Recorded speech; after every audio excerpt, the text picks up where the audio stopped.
শুভ দুপুর বন্ধুরা, বসে গেছি কিন্তু লাঞ্চ করতে। তো আজকে কিন্তু বাইরে ভীষণ গরম, তো গরম অনুযায়ী কিন্তু আজকে খাবারগুলো আমি রান্না করেছি। আর আজকে কি কি রান্না করে তোমাদের সাথে শেয়ার করবো নিশ্চয়ই। আর আজকে যে রান্নাটা করেছি, দুপুরের মাছ ছিল, মাছ দুটো রান্না করেছি, কিভাবে রান্না করেছি। আর আমার কিন্তু আজকে আমার আইডিয়া নাই রান্নাটা, অ্যাকচুয়ালি বলতে গেলে আমার মার হাতের রান্না কিন্তু আজকে তোমাদের সাথে শেয়ার করলাম। মার হাতের রান্না খেতে কিন্তু ভীষণ ভালো লাগে, ভীষণ দারুণ হয় জানো টেস্টটা। এখন আমি জানি না, আমি রান্না করেছি, মার মতো আর হবে না, কিন্তু আমি চেষ্টা করেছি। খারাপও হতে লাগে না, ভালোই হতে লাগে। চলো কি কি রান্না করে তোমাদের সাথে একটু শেয়ার করে দেবো। প্রথমে দেখিয়ে দিব বন্ধুরা, এখানে আছে সাদা ভাত, রোজকারের মতো এখানে দেখাবো তোমাকে সাদা ভাত। সাথে আছে কিন্তু এখানে ভাত সরিয়ে দিলাম, এখানে আছে দেখো বেগুন ভাজা।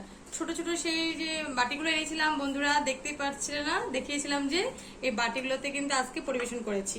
তো দেখো এখানে আছে কিন্তু বেগুন ভাজা। আর ছেলে আর মেয়ের জন্য কিন্তু আজকে করেছি এখানে দেখো ডালবুটি, পেঁয়াজ দিয়ে ডালবুটি করেছি। ডালবুটিটা খেতে ছেলে মেয়েরা অনেক পছন্দ, অনেক ভালোবাসে, তো ভাবলাম ছেলে মেয়ের জন্য একটু করে বানিয়ে দিই। আর সাথে আজকে করেছি কিন্তু, বলতে পারবে এটা কি? বলো তো বন্ধুরা, এটা কি রান্না করেছি? এটা কিন্তু রান্না করেছি মিষ্টি কুমড়ের পাতা দিয়ে। ভিতরে কিন্তু আছে মোয়া মাছ, যেটাকে আমরা বলি, এই দেখো মোয়া মাছ।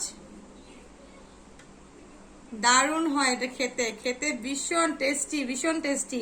রোজই আমরা কিন্তু মানে এই সাথে বানাই, গ্যাসের উপরে কিন্তু তেল মশলা দিয়ে বানাই। আছে কিন্তু করেছি মিষ্টি কুমড় পাতার ভিতরে মাছের এটা পাতুরি করেছি, খেতে কিন্তু দারুণ লাগে, দারুণ। তো দেখতেই পাচ্ছ ভিতরটা কি সুন্দর হয়েছে না, কি সুন্দর করে মাছগুলো দেখো একদম কুক হয়ে গেছে। এখানে কিন্তু পেঁয়াজ রসুন কাঁচা তেল সুন্দর মশলা দিয়ে কিন্তু আমি করেছি।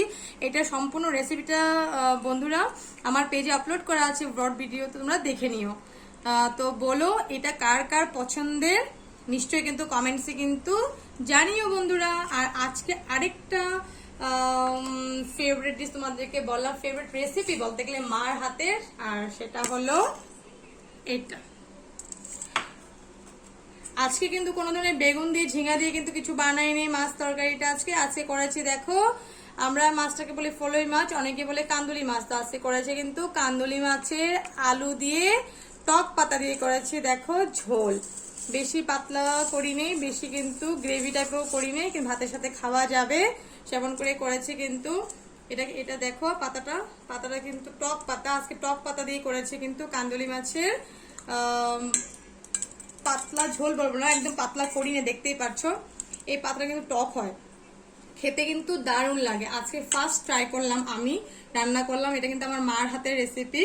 তো বন্ধুরা এটা আমি এই রান্নাটা কিভাবে করলাম সম্পূর্ণ কিন্তু রেসিপিটা আমার পেজে আপলোড করা আছে, তোমরা কিন্তু একবার নিশ্চয়ই দেখে নিও।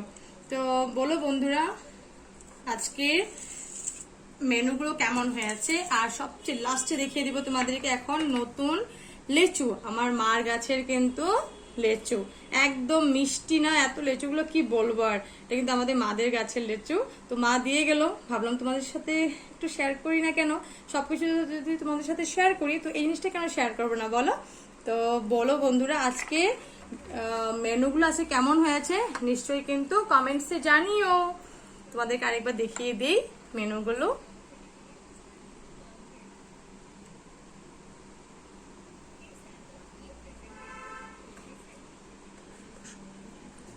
তো বন্ধুরা বলো কিন্তু আজকে লাঞ্চ মেনুটা কেমন হয়েছে, নিশ্চয়ই কিন্তু কমেন্টস জানাতে কিন্তু ভুলো না।